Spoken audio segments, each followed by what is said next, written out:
ना मरने का डर, ना जीने की खुशी।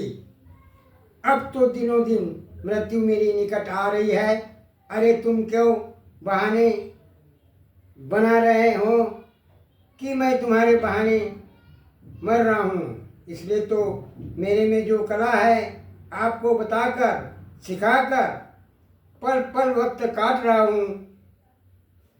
जय श्री महाकाल जी महाराज। अब मैं आपको थोड़ी सी बैसरी की धुन बता रहा हूँ, हाँ, मनोरंजन के लिए, कि हे भगवान, सभी उसका नाम लेते लेते अपने प्राण त्यागो और मोक्ष की प्राप्ति की ओर जाओ।